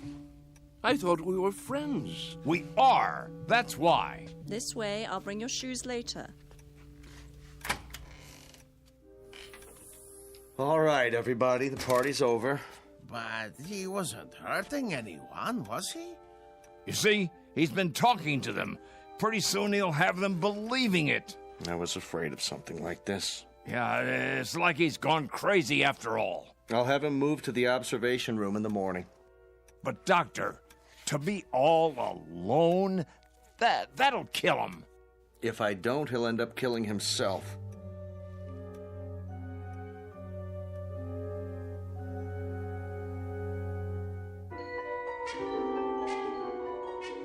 Senile? Me? Mr. Whitley, please try to understand. You want to put me in a special room? Alone? You don't leave me much choice. Why? What rules have I broken? There have been complaints. Oh, there have. Who from, may I ask? That's not the point. Go on, tell me. I want to know. Who thinks I'm breaking the rules? It's not so much a matter of rules as attitude. Look out the window. Grass, trees, a park across the street, all very peaceful. The kind of place people come to for rest and relaxation. It's what Sunnyvale is known for. But if things happen that rile them up, disturb their peace, well, then we can't stay in business. You see that, don't you? So the charge is disturbing the peace. And for that, you want to isolate me from my friends. I hope that won't be necessary now. You've got to go out there and show them you're all right. Cut the crazy talk. Learn to fit in. That's not hard, is it? What a choice. To keep that nurse from pawing at my pulse all day, I have to sit like a vegetable, stare into space. Listen, I'm trying to help you. Keep on like that, and they'll put you away. I won't have a choice. Use your head. Maybe you're right. There. You see? You're an intelligent man. It's a question of playing the game. Isn't that something we all have to do? Yes, I suppose it is. Good, Mr. Whitley. I knew you'd see it my way. Now, why don't you go up and rest before dinner? Tonight's the bingo game, remember? I remember. Goodbye, Doctor. Goodbye, Mr. Whitley. Anytime you want to talk, feel free. I consider it part of my job.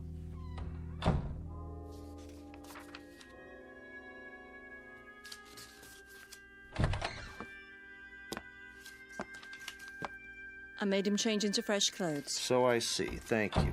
Is he going to be all right? I think so. It must be quite a transition. Remind me of that when it's time, will you, nurse? Time for what? To pack it all in. Personally, I think I'd rather go back to the town where I grew up, instead of rooming with a house full of strangers.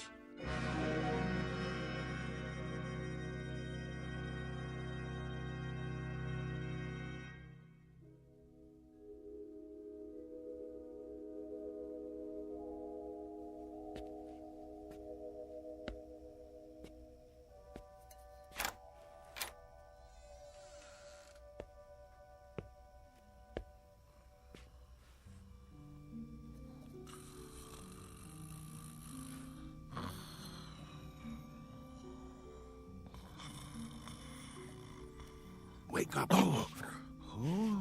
What? Come. Charles, what is it? Shh. Quietly. Come where? We're going to play a game. What do you have there? What does it look like? An empty tin can. We're going to play kick the can now? It's dark outside. It usually is in the middle of the night. Now get your robe and come with me.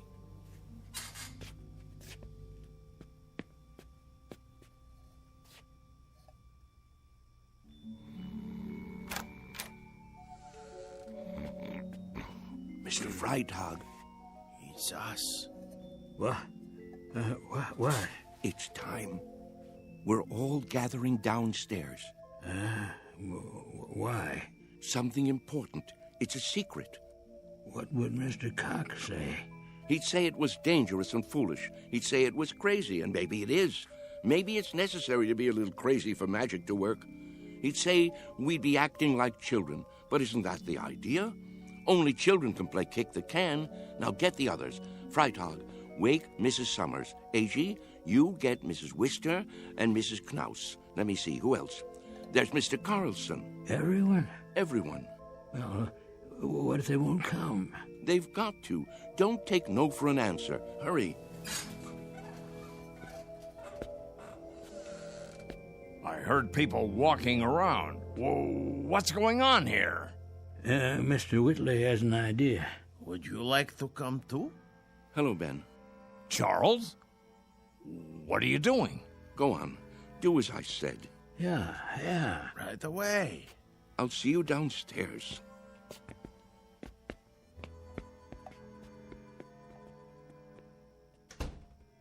You should be sleeping. Everyone should be. What's that in your hand? No, Charles, you can't. Who says so? It's against the rules. The devil with the rules. It's our last chance, don't you see? Ben, come with us out to the lawn. Me? Yes, you. Ben, we always did everything together. Let's not stop now. Even if you think it's crazy, come out and play. Come to your senses, Charles. You think I'm obsessed? You think I've got hold of one crazy idea and won't let it go? Well, haven't you? Maybe so, but where I have one idea that's strangling me, you have dozens. You're the one obsessed. Oh, nonsense. Is it? You're afraid of death, but you're also afraid of life. You think age gives you the right to stop growing. You've sealed yourself inside your shell, and you're afraid to poke your head out and look around. That's enough. You're afraid of a new idea. You're afraid to look silly, afraid to make mistakes. You've decided you're an old man, and that's what's made you old. I am old, Charles, and so are you. It's a fact. Facts be damned. Your bones are old. They'll break if you try to run with them. Your heart is old. Your lungs are old. Don't you get it? You're used up, worn out by a lifetime. Sit down, Charles, before you fall down. Go back to your bed. I can't do that, Ben. Charles? I've got to find out. Won't you help me, Ben? There is magic in the world. I know there is. When I fell in love with Mary and kissed her for the first time, that was magic. When my boy was born, that was magic. The moon is magic, and the stars. Friendship is a magic thing, too. Life is magic. Maybe I'm right, Ben. Can't you consider that? Maybe kick the can is the greatest magic of all. Well, what do you say? There's nothing to say. I just don't know how to get through to you anymore. Then I'll do it alone.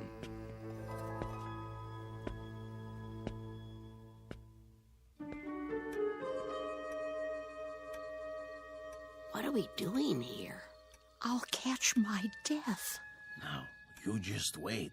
Mr. Whitley has something in mind. Yeah, something important. But what could it be? Don't you know? Don't you remember? Remember what? How it used to be. How we used to sneak out of the house after dark when the grown-ups weren't looking and the weather was like this. Don't you remember how we used to play kick the can? Everybody played in my neighborhood. A long time ago. A long, long time. Funny. It doesn't seem that long ago to me. I remember. Yes, I think I do too. But we've all grown so old. Are you sure? If these legs would carry me. How do you know they won't until you try? You can't be serious. He isn't serious. But I am. You mean us? Children's games? What about the nurse? She's asleep. If we keep our voices down and open the door carefully, she won't hear us. Go outside? Why not? Are you chicken? Show them the can.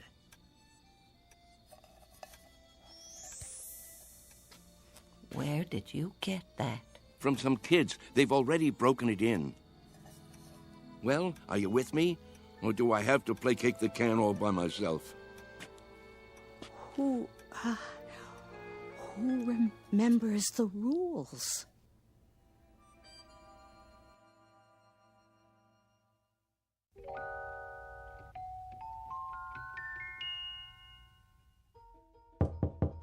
Mr. Cox. Hold your horses. I'm coming. What is it? Mr. Cox, come quick. Keep your voice down. You'll wake everybody. They're already awake. Hurry, hurry. You've got to stop them. Calm down, will you? What are you talking about? You'll see. Come to the front room. Easy, Mr. Conroy. Now, what is it exactly that I'm supposed to see? There's no time to lose.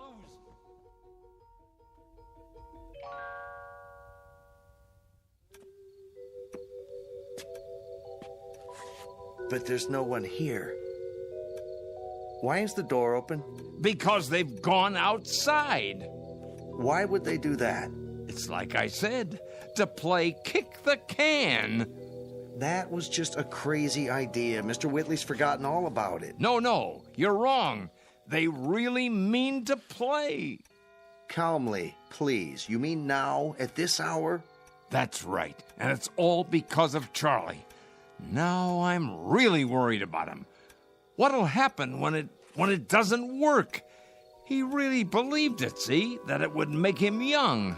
That's not the problem. What worries me is what will happen if he tries to run.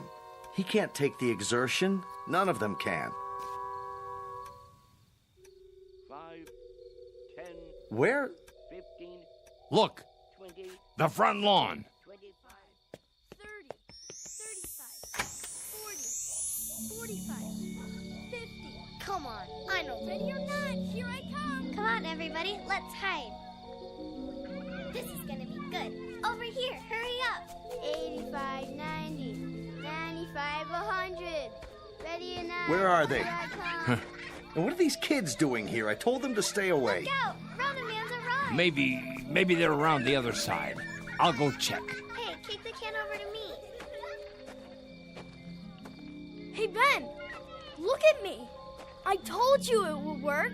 Charles? Come on, you want to play? No, it can't be. Ben, you better hurry up, or it'll be too late for you. Charles! Yeah, hurry up, or it'll be too late. What is it? Do you see them yet? Is that... Here, you kids. How many times do I have to tell you, go home? No, wait. What are you doing here this time of night? 1, 2, Charles? 3, you're out. Charlie? Sorry, Ben. I wish you could have believed. I gotta go. Charlie. Hey, kick it over here, over here. Charlie. Take me with you. My turn to kick the Get away and stay away. Mr. Cox, please. Last one over fences, rotten egg. Come on, let's go. I can't climb that. Charlie, wait. Wait. Charlie. Hey, you guys, wait up. We gotta find the others. They can't have gone far. I bet Whitley's taken them down to the orchard. No. Why? Look all you want, Mr. Cox. You won't find them. Wait here.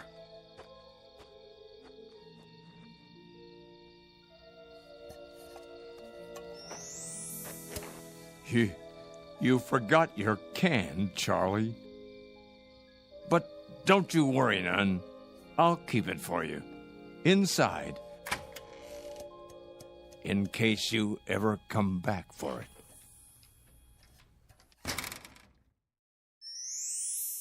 Come on, let's play kick the can. Come on, let's hide. You'll never find me. You can't catch me. I'm too fast. Haha, you missed me. Come on. No, kick it to me. Kick it to me. Gotcha. Yeah. Ollie, ollie, oxen. Free, free, free.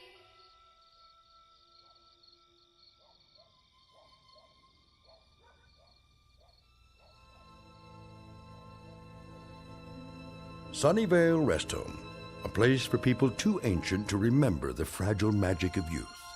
A place for those who have forgotten that childhood, maturity, and old age are magically intertwined. A dying place for those who have grown too stiff in their thinking to revisit the Twilight Zone.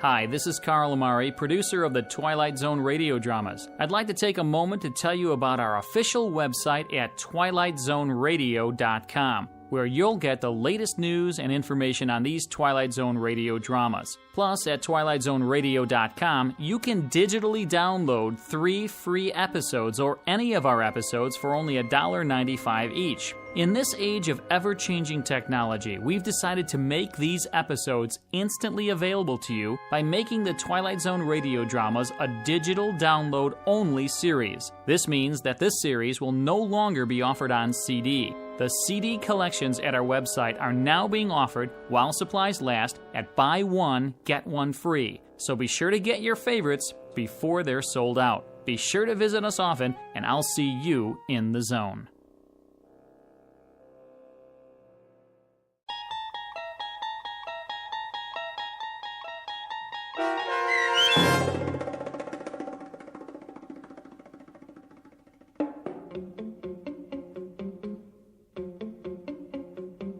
Kick the Can, starring Stan Freberg and Shelley Berman with Stacy Keach as your narrator, was adapted for radio by Dennis Etchison and written for The Twilight Zone by George Clayton Johnson. Heard in the cast were Christian Stolte, Kurt Nabig, Herb Graham, Joby Cerny, Doug James, Roz Alexander, Meg Thalken, Renee Matthews, Sarah Wellington, C.J. Amari, Natalie Berg, Amanda Amari, Mitchell Hernandez, Julia Cosmos, Robert Gerdish, Matthew Gerdish, and Braden Looper. The producers of The Twilight Zone wish to thank CBS Enterprises and the Rod Serling Estate for making this series possible. This copyrighted radio series is produced and directed by Carl Amari for Falcon Picture Group and Westwood One. Sound design and custom Foley effects for The Twilight Zone by Cerny American creatives Bob Benson, Craig Lee, Michael Slaybach, and Matt Sorrow. To learn more about the Twilight Zone radio dramas and to contact us, visit our official website at twilightzoneradio.com. Doug James speaking.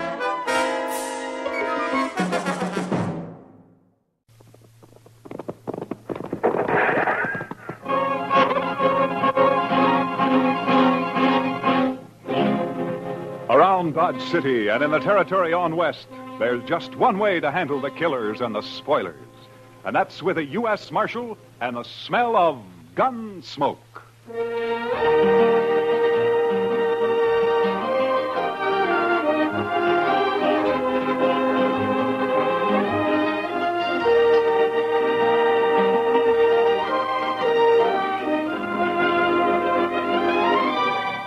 Gunsmoke, starring William Conrad. The story of the violence that moved west with young America. The story of a man who moved with it. Matt Dillon, United States Marshal.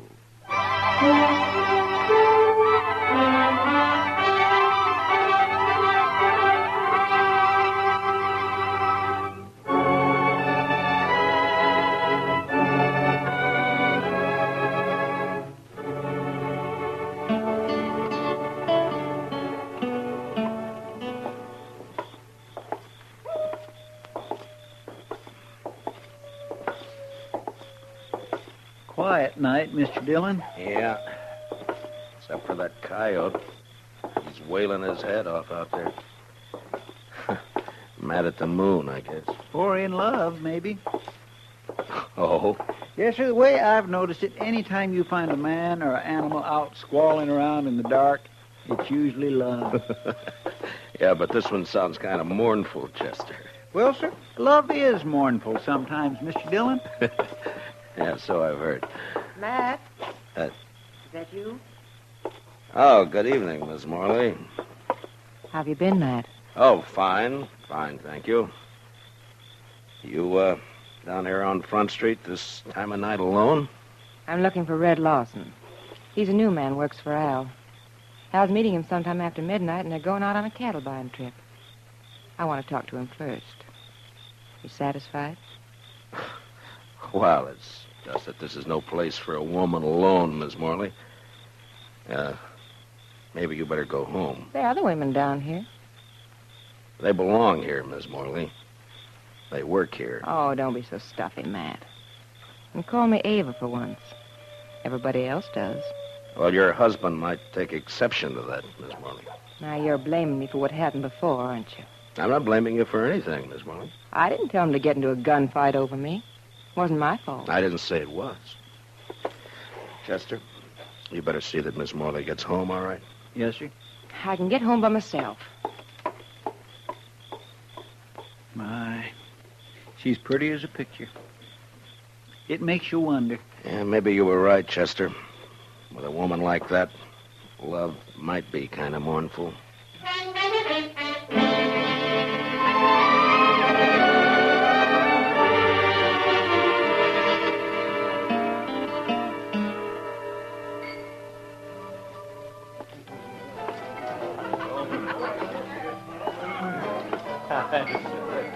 So I just give my rope a couple of turns around that juniper stump, and I jerk back on it. Lawson? Oh, hi, Marshal. I wonder if I could see you for a minute, huh? Yeah, sure. Be right back, boys.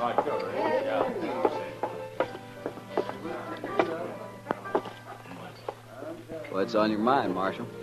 Lawson, I just ran into Miss Morley in the street outside. You did? Yeah, I suggested she go home. She's got no business being down here this time of night. It might be a good idea if you'd tell her that, huh? Seems to me that's up to her husband. Look, you're new here, Lawson. I guess you didn't know Fred Curtis and the Santa Fe Kid. I heard about it. A couple of fools, as far as I can see. Yeah, I guess they were. After they met Miss Morley. Hey, look, Marshal. What's your stake in this? I got no stake. What Miss Morley does is her own business, as long as it doesn't cause any trouble. I'm just trying to keep her peace, that's all. I feel kind of sorry for her, that's all. Al treats her like a dog. Uh-huh. Fred and the kid used to talk the same way. Like I said, a couple of fools. I'm not. I hope not. See you around, Marshal. Yeah, sure. Oh, I would think so. Sure. Hi, Kitty. Could I speak to you? Oh, sure, Matt. Excuse me, boys. I'll be back. All right. You hurry back now. What, Matt? Kitty, has Al Morley been in tonight? Oh, no. I haven't seen him, Matt. Should he have been around? Oh, not necessarily. He and Lawson are riding out around midnight on a cattle buying trip. I just thought they might be meeting here. Oh, well, not yet anyway. Jesse Wells would know what their plans are, though. Jesse Wells? Yeah, the bartender down there at the end, the young one. You know him. Oh, yeah, sure. Why would he know? Well, he's going along. Al asked him to help out. They're going to follow the Lazy Bee Roundup. Try to get in ahead of the buyers from Chicago. Oh, yeah.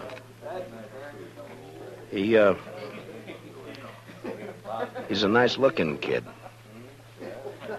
I wonder if, Yeah.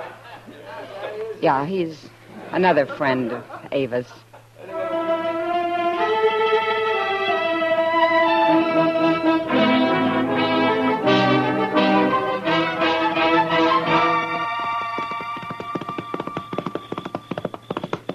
Oh, boy. Hold it now.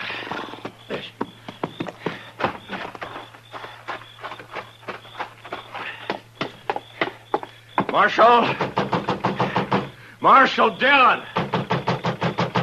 Oh, come on. Wake up, Marshal. All right. Take it easy. Who is it? Jesse Wells, Marshal. Open the door. All right, just a second till I get it. There. What's the trouble, Wells? Al Morley, Marshal. And you better get your horse, because we got to ride back out there. Out where? What happened? Buffalo Flats. We camped there to wait for the roundup crew. And Al's dead, Marshal. He's knifed in the back. Did you do it? No. was Red Lawson. He knifed Al and he stole the money we were going to use to buy cattle. What in the world is going on, Mr. Dillon? You better saddle up, Chester. We got a ride. What's the trouble? The usual. Nothing new but the names. Seems Red Lawson turned out to be a fool in spite of himself.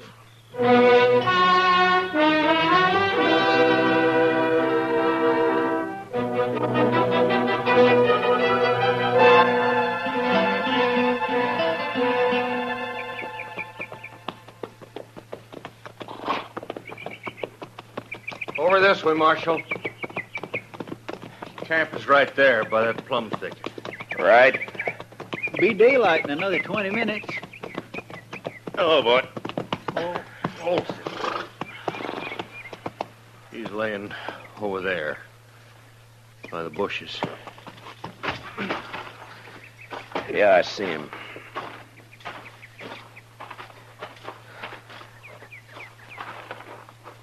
Whose knife is it, Jesse?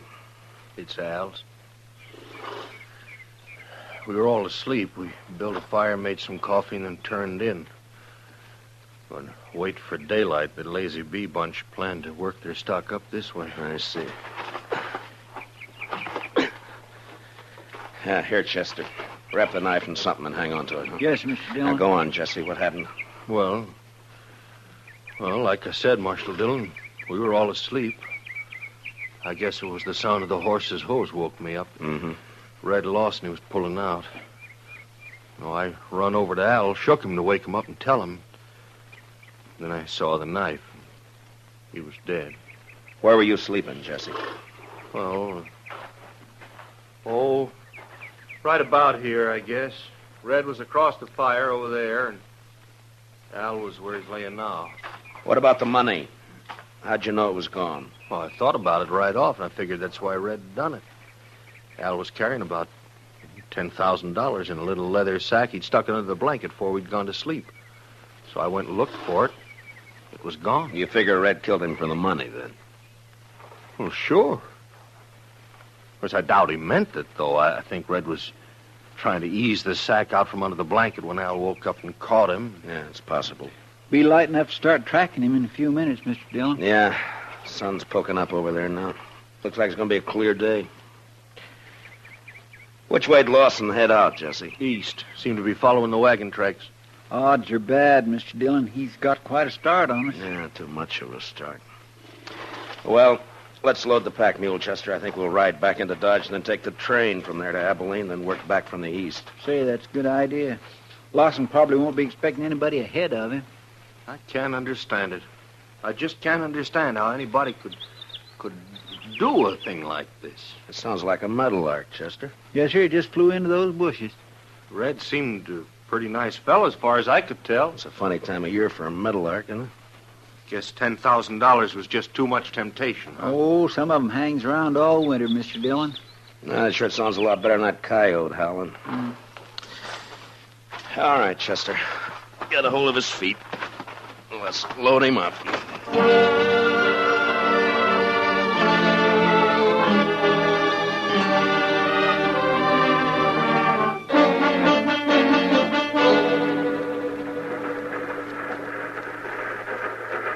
Sumac Creek water tank's right around the bend up ahead of us there. How long we stop here? Oh, about 5 minutes. Just long enough to take on water. Might as well relax, Marshal. It's a long ways yet to Abilene. Why, we ain't but 24 miles from Dodge City. Feels more like 100. These seats are harder than a saddle.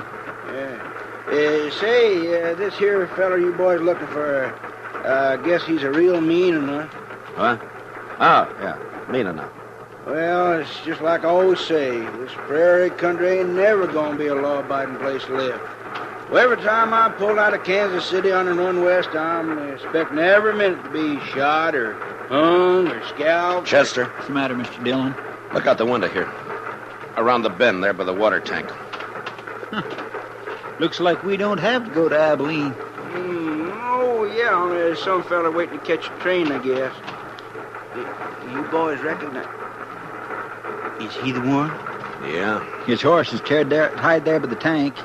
Must have decided on a quicker way of traveling. Yeah, it looks that way. All right, Chester, he won't be expecting us. Let's get out in the vestibule and then drop off and take him as soon as the train stops. Yes, sir. Hey, Marshal, whatever you do, don't let him get on this train. Just keep the passengers away from the windows. In a way, it's too bad, Mr. Dillon. Miss Morley would have really enjoyed that $10,000. You're guessing, Chester.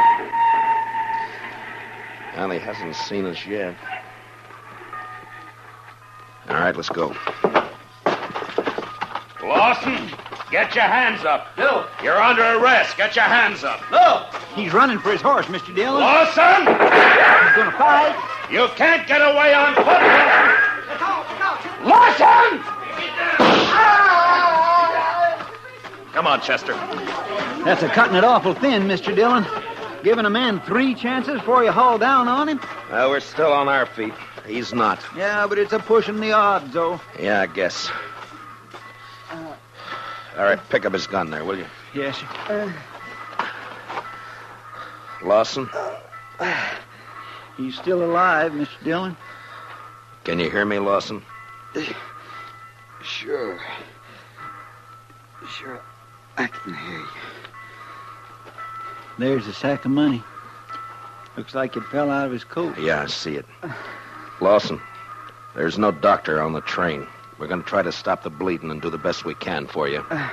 There'll be a train back toward Dodge City in about a half hour. We'll wait for it. Is that...